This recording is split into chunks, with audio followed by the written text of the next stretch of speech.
Looking for these better days. It is Tuesday, May 5th, Cinco de Mayo. I'm Scott Seidenberg. Here's what you need to know to make today a better day.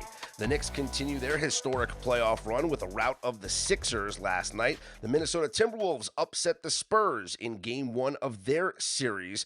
And we say goodbye to one of the legendary voices in all of Major League Baseball. We'll also get into the Stanley Cup playoffs as well. Colby Marchio will join me on this episode of Better Day, presented by FanDuel. Colby will talk baseball. We'll preview the slate for tomorrow in Major League Baseball, and I'm sure Colby's going to share some thoughts on the passing of legendary Yankees radio voice John Sterling.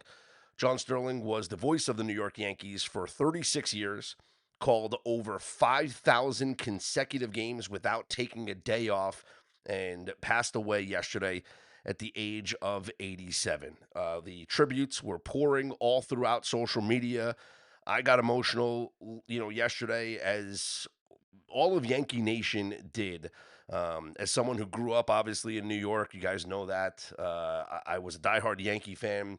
Fortunate enough to then go into my broadcasting career in New York City, working in New York City sports radio. Had the opportunity to be at many Yankee games, to see and speak with John Sterling many times, whether it was in person or just on a phone call when I was getting him to do a guest spot on a radio show or whatnot. I didn't know him on the level that clearly many others did, but all of my interactions with him were nothing but pleasant. Everything that you read online yesterday, every tribute that you saw across social media yesterday, it's so true. He was loved, he was respected, and he was the voice of many of our childhoods.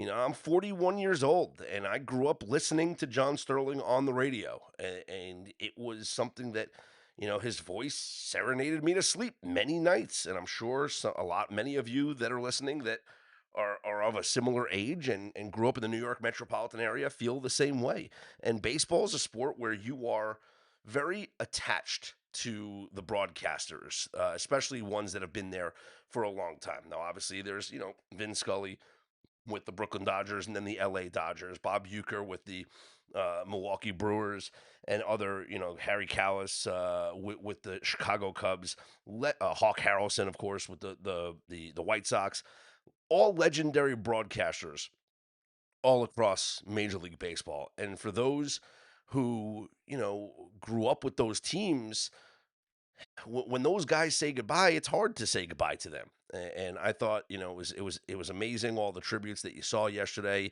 And I just tweeted out last night that, or yesterday when the news happened, that I had some time to kind of think about it, process everything, and I just said, pretty plain and simple, there are not enough words to describe the life and legacy of John Sterling.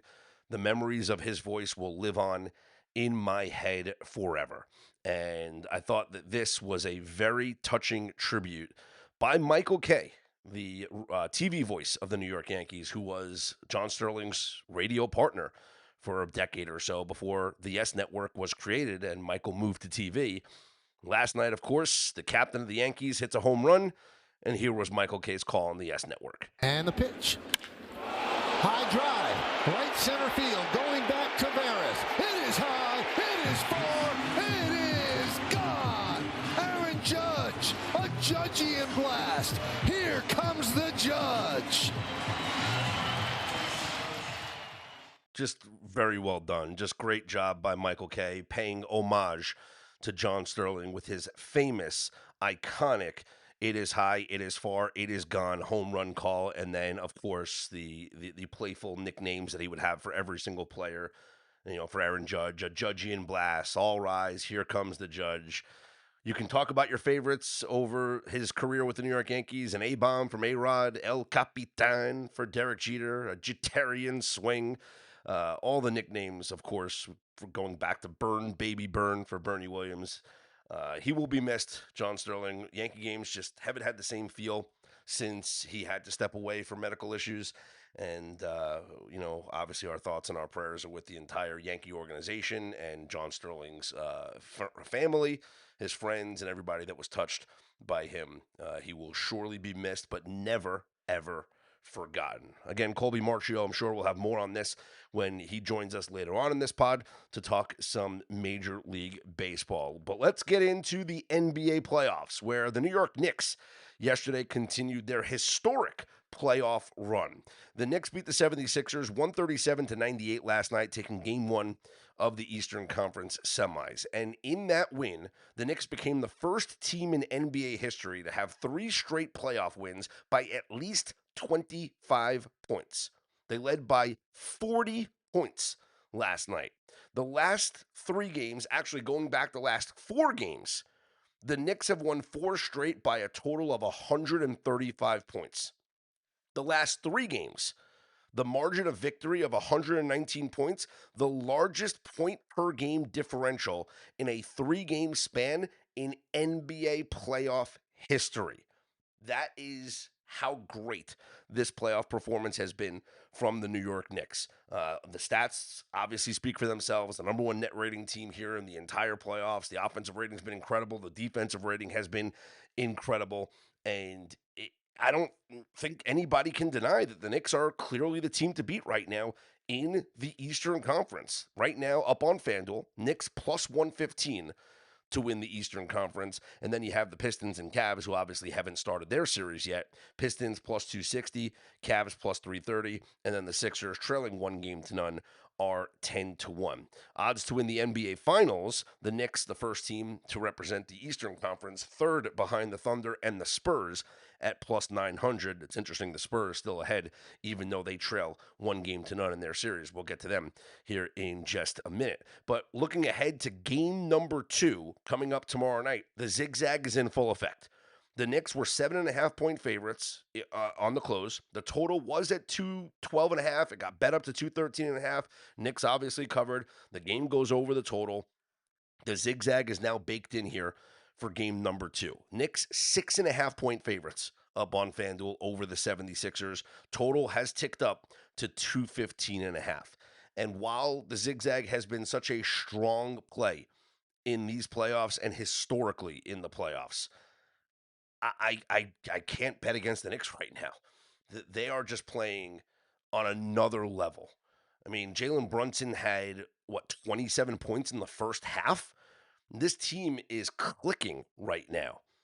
And maybe the zigzag play should be like the 76ers in that first quarter, because that's been a much stronger trend, is to watch these teams that get punched in the mouth to then come out and play much better to start their next game in the series.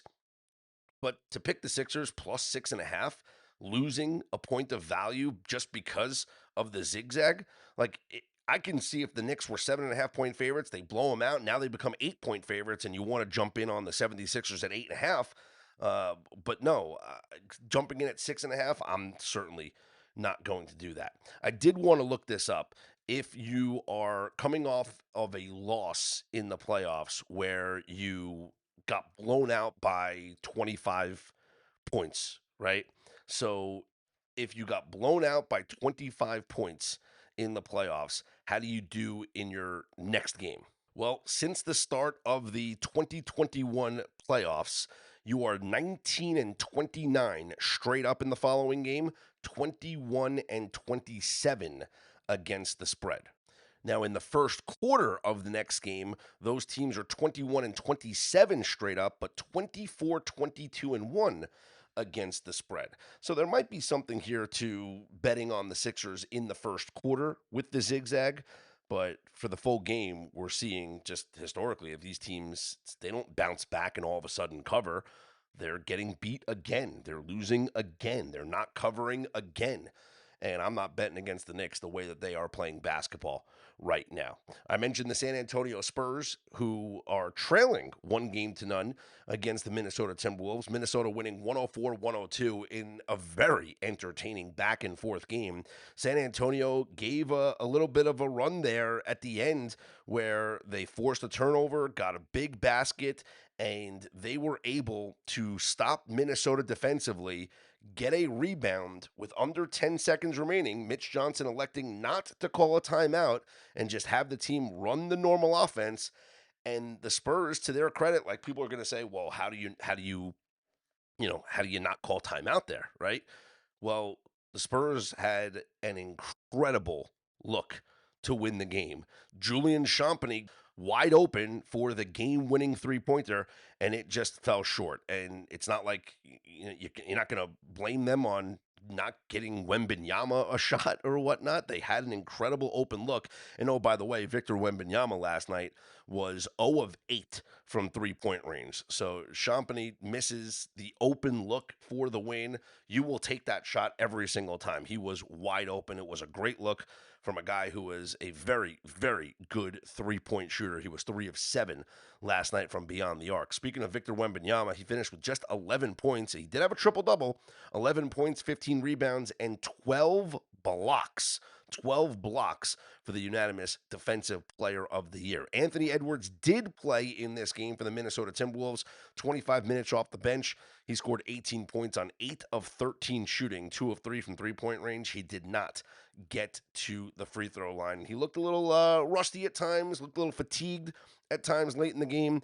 I thought Julius Randle played really well, especially late. There was issues defending him. Randle had an incredible one-on-one play with a spin around left-handed bank shot that Gate wound up being obviously a key basket there late in the fourth quarter as Minnesota held on to win by just 2. So this is going to be a fun series and much tighter than maybe we thought it was going to be. So let's take a look at the line moving ahead for game number 2. Now the Spurs closed as 10.5-point favorites in last night's game number 1, and this is not a case where the zigzag is going in the Spurs' favor. This is the case of the market making a statement or an opinion that, hey, Anthony Edwards playing, this is a different series. This was a very competitive game, and the Timberwolves are going to give them fits.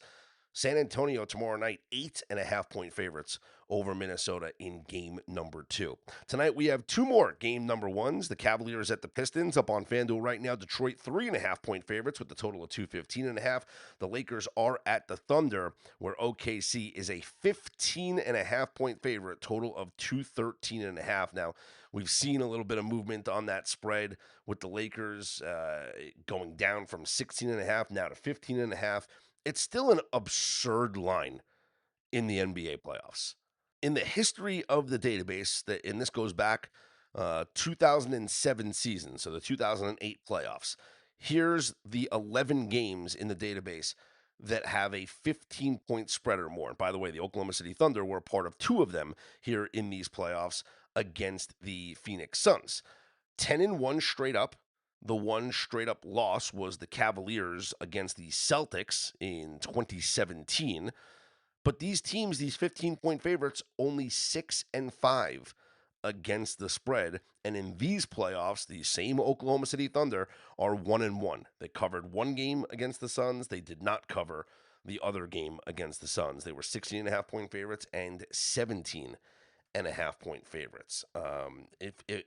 Of these games, though, that were 15-point spreads, if it was game 1 of the series, 3-0 both straight up and against the spread, and that game 1 was this past year, Thunder and Suns. The last 2 times, 2016 Spurs Grizzlies, 2008 Celtics Hawks. This is a rarity in the NBA to have such a massive spread for a game 1 of a playoff series. I don't know if I can get behind taking the Lakers here tonight because if you notice the margin of victories here in these NBA playoffs, these games have been decided by margin. And so it wouldn't surprise me to see the Thunder absolutely blow them out here in game number 1. If anything, I might have a small lean here to the under 213.5 with how slow the Lakers have played this entire playoffs, the slowest pace of any team here in the playoffs. And I do think that they will try and keep this a very slow game to limit the amount of possessions that we will see. And that's what you do in a series or in a game where you are complete underdogs. Huge underdogs, you will try and slow the pace down as much as possible. And so the Lakers, with the slowest pace in the first round of the NBA playoffs, I think this lends towards an under tonight. So I do have a strong lean on the under 213.5. Stanley Cup playoff action from last night. The Vegas Golden Knights took game one from the Anaheim Ducks 3-1. No score in the first period. Vegas took a 1-0 lead in the second period, and then Anaheim tied the game in the third. Ivan Barbashev broke the tie with about 5 minutes remaining in regulation, and Mitch Marner added the empty netter. So VGK takes game one by a 3-1 score. Game does go under the 6.5. The first game between VGK and Anaheim this season that did go under the posted total. And we had overtime last night in Carolina, where the Hurricanes came back from 2-0 down early in the first period to defeat the Flyers in overtime 3-2. Seth Jarvis with the game-tying goal about halfway through the third period, and Taylor Hall with about a minute or so left in overtime got the game winner for Carolina as they take a commanding 2-0 series lead. Here's your schedule for tonight. Just one game. The Minnesota Wild and Colorado Avalanche after the most ridiculous game one that you will ever see. The 9-6 victory for the Colorado Avalanche up on FanDuel right now. Colorado minus 192. Total is 6.5. It's actually juiced to the under. I don't know if I want to bet an under with Colorado, and I don't know if I want to bet against Colorado. I'm just going to continue to look at the props here in this game. Cale Makar did score 2 goals in that first game, and Matt Boldy was a guy who we were betting that his shots on goal, he didn't go over 3.5, but he did have 3 shots on goal and 3 missed shots in the game. So I might go back to the well with some Matt Boldy props here in this game. I think Minnesota's going to have to do whatever they can to create as much offense as they can to try and jump out to an early lead and see if they can maintain a lead, which they were unable to do so despite a valiant comeback effort against Colorado in game number 1. That'll wrap up the playoff discussion in both the NBA and the NHL. Let's get to Colby Marchio and some Major League Baseball. What's going on, Scott? Happy Tuesday to you and everyone that is listening. Thank you for tuning in and listening. This is the baseball portion of the Better Day podcast, and a lot to talk about in these 5 short minutes that I'm going to be rambling. Numero uno, biggest news of the day could be between 2 things, depending on how you view yourself as a fan and how old you are, because I'm going to go with my fandom since I'm a New York Yankee fan and I live in the city of Chicago. John Sterling passed away this morning and honestly started off my day on a pretty sad note. As somebody who lives in Chicago, I didn't really listen to the New York radio and New York broadcast, but I did listen to him when I used to work at Napa Auto Parts as a driver before I went to DePaul, hence the hat that I'm wearing above for the people watching. That was the year producer Matt down below calls the team of destiny, the 2017 New York Yankees. And listening to John and Sue was an absolute blast. I love the clips across all of social media all throughout today. And he will be missed. When I think New York Yankee baseball, I think of John. And overall, baseball, to me, there's only a few voices in baseball that I think of. Numero uno, Vin Scully is the voice of baseball, will and always forever be the voice of baseball. In my opinion, according to probably everybody else, John will always be Yankee baseball. And I said, there are only a couple names that I like.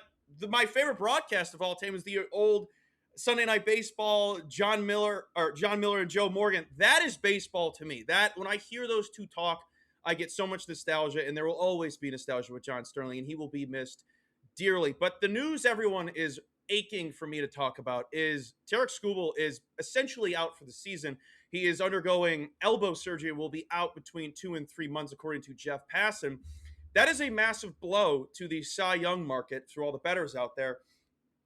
As I talk about with Jake on our show Off the Board, Wednesdays and Fridays, I don't like to overreact early on in the season, but this is just serious news that we have to talk about. And I went and looked over on FanDuel, our sponsor. Shout out to our sponsor, FanDuel. Possible guys I would be looking at. Obviously, I want a long shot. I want somebody worth dabbling in on May 5th, as you are listening to this, May 5th. And the recording of this is May 4th, actually. So as of right now, May 4th, Mackenzie Gore is 100-1. Now, he started off the year hot as hell. We were talking about it off the board, how awesome it is, how deadly that rotation is going to be. Sure, DeGrom is there as well. He has a 4.67 ERA, 136 WHIP. Hasn't been the sexiest as he was out the gate, but I'm sure it will level out. I'm sure he will get better. 100-to-1 price is maybe something worth monitoring. Maybe he turns it around. I don't hate that price. Another guy, Brian Wu. I know Jake Hassan is a big fan of Brian Wu. 25-1. Another guy in a good team in a rotation that at one point was almost the best in baseball a couple of years ago, the year before they exploded last year. 25-1, 4.61 ERA, 107 WHIP. It's not a bad price, but I gotta love it because the problem is the guy I love, Soriano, Mr. Jose Soriano, is not worth the 6-1 price. Is not worth the 6-1 price, especially in May. This market is something I'm going to just monitor. And when I really feel something and confident, I will hammer. I mean, last year, I think I took Zach Wheeler end of May. I was like, Zach Wheeler, I think I got 20-1 at him. And if he didn't get injured, I think I would have had a lot better, higher chance than I did. But I got to love it. I got to be in love with something and I got to feel it. And right now, nothing in the AL Cy Young market has truly grabbed me. I mean, Schlittler's at the top of the list. I'm not eager to go and get that. I'm not somebody who is just like, oh, I gotta find some value. I gotta be in love with it. Same thing when I do with college basketball. I gotta love it. Doesn't matter what time of the year it is. If I love it, I will bet it. I mean, I bet UConn to win the national championship December 3rd when they lost, or December 2nd when they lost to Kansas and then went on to repeat. So humble flex there, but what have you done for me lately? Should never talk about old bets. And I just did. Anywho, let's get into Tuesday's slate. Now, I typically don't bet anything until the morning of because a lot can move around. Things switch up, lineups move, guys get hurt, blah, blah, blah, blah, blah. But I got some leans for you guys. Number one lean out the gate. Numero uno. White Sox first 5 team total over. I'm sure it's going to be 1.5. If it's not, I'm probably not going to touch it. The White Sox have been fantastic on the road this season, taking on Mr. Kikuchi, who hopefully gets his 98 hours of sleep tonight. If you don't know, Kikuchi gets 15 plus hours of sleep prior to his start. The guy's got essentially a sub-6 ERA at the moment, and the White Sox are humming. Kind of want to back a team that's humming, especially when they're humming on the road. Young team, they're going to be doing this in streaks. I would definitely be leaning, as of right now, with the White Sox first 5 team total over. Then we go through the list. I see the Padres taking on the Giants, and Matt Waldron's on the bump. Guy's got a sub-10 ERA. I know he doesn't have that many starts, super small sample size. I wish it was the Giants that I thought they were going to be, but this team is a laughing stock. This team is horrible. Rafi Devers is horrible. I would love to be on their first 5 team total over, but I can't get there. I can't get there. That is my lean is with them. Maybe there will be something that I find tomorrow that I like, or the morning that you're listening to this. Good morning. Happy Tuesday. Maybe I will find something, but I'm not in love with that. But there's a lot of things I'll dive into tomorrow. But numero uno, the White Sox first 5 team total over is something I'm probably going to be waking up and going to see what the price is. The other day, or yesterday on Sunday, excuse me, it says recording on Monday, it was minus 120 for over 1.5. I typically have a rule that if I like an offense to explode, 1.5, doesn't matter what the price is, it's a go. The first 5s have been a little tough lately. I got hooked on Sunday, but I still think 1.5 on any team, especially a team you think is going to explode against an obvious bad pitching spot for them or for the opposing pitcher, it's a go. 2.5 is where you look at the price depending on where they're at. If it's the Dodgers and Coors, it's probably going to be 3.5. And I got to know who's on the bump. It's Antonio Senzatella. I don't care what the price is. It's Antonio Senzatella. But now he's in the bump, and now he's lights out. But as of right now, that is my one look for Tuesday night. Here's Scott. Well said by Colby, and great thoughts on John Sterling. Yes, Tarek Skubal, the injury is definitely going to affect things for the Tigers as well. Colby Marchio and Jake Hassan will have their live stream episode of their Off the Board podcast coming up tomorrow on the Better Day Twitter page and the Better Day YouTube page. So you want to make sure that you are subscribed there on social media platforms. Make sure you're obviously following this podcast, share it with your friends, your family, and whatnot. And to learn how you can become a Better Day Insider or Premium member, just click the link on our homepage at betterday.com. For Colby Marchio, I'm Scott Seidenberg. Here's hoping you make today and every day a better day.